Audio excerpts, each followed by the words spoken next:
Hi, this is Professor Julia Carpenter, and this session is part of the Freshman Composition course at Valencia College. Let's talk about Shooting an Elephant, the essay by George Orwell. This is one of the first essays you'll read and analyze in your textbook for the course, 75 readings plus. Shooting an Elephant is an example of the first type of essay we will focus on in our Freshman Composition course, the personal narrative.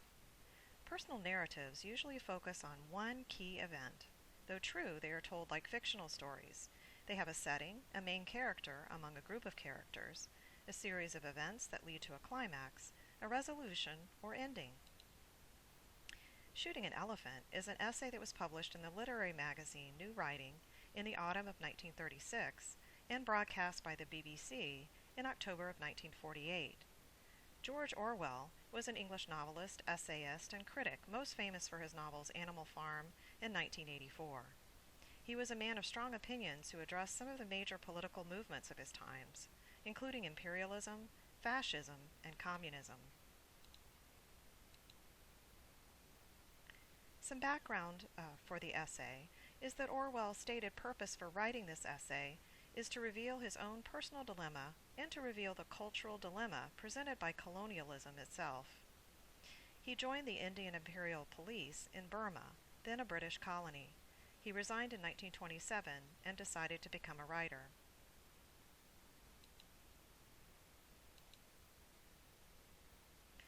He disliked imperialism, and the essay is set in the British colony of Burma. British rule in Burma lasted from 1824 to 1948, from the Anglo-Burmese Wars through the creation of Burma as a province of British India to the establishment of an independently administered colony, and finally, independence. In the essay, Orwell writes about an event that the narrator is ashamed of, shooting an elephant, when his heart and his conscience told him not to. Orwell's essay reveals the ambivalence a person may feel in a position of power and the power of peer pressure. On the one hand, young Orwell sympathizes with the Burmese people, but on the other hand, Orwell, the police officer, is committed to continuing and even defending that oppression. In the essay, you can see the struggle of the narrator, his sympathy for the Burmese, his dislike of imperialism, and his desire to leave his job, conflicting with his role as a police officer. So what do you think? Isn't the narrator just a coward? A lot of people may read this essay and think that the narrator is a coward. He did not do what his conscience told him to do. And it's true, he does something that he knows is wrong, shooting the elephant. However, let's take a deeper look and see if there are other reasons why he shoots the elephant. Let's look at his motivation and how this action of shooting the elephant that he's ashamed of really symbolizes the shameful action of the entire British Empire in colonizing India. First, some key points about the British rule of Burma. The British controlled Burma through direct rule, abolishing their king, taking control of the government and educational system. They prepared land for cultivation and exported resources. They cleared the mangrove forest and planted rice to export. And while they did this, the natives grew poor and resented the British control. So this essay is basically a commentary on the hostility between the supposedly paternalistic British and their colonial subjects. Orwell himself is against the rule of the British Empire and is on the side of the native people, even though he is a police officer and is part of the enemy. In the essay, he's brutally honest about the evils of imperialism. Check out this quote in the essay about wretched prisoners, stinking cages, and guilt. As a police officer, he is a representative of the evils of the British Empire, even though he is philosophically against British rule and on the side of the natives. Even though he's on their side, the natives see the narrator as representing the empire and don't like him. They insult him, trip him on the soccer field, and are resentful of him. So he's struggling in his role as a police officer and as a representative of the empire, even before the elephant enters the story. So when the elephant comes into the story, the narrator knows that he is supposed to be courageous and know what to do as a police officer. And the narrator does follow the expected role of the police officer by shooting the elephant.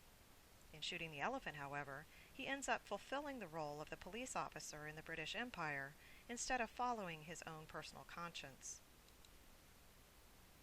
So in the essay, Orwell uses a literary device called irony, where the intended meaning of words clashes with their usual meaning.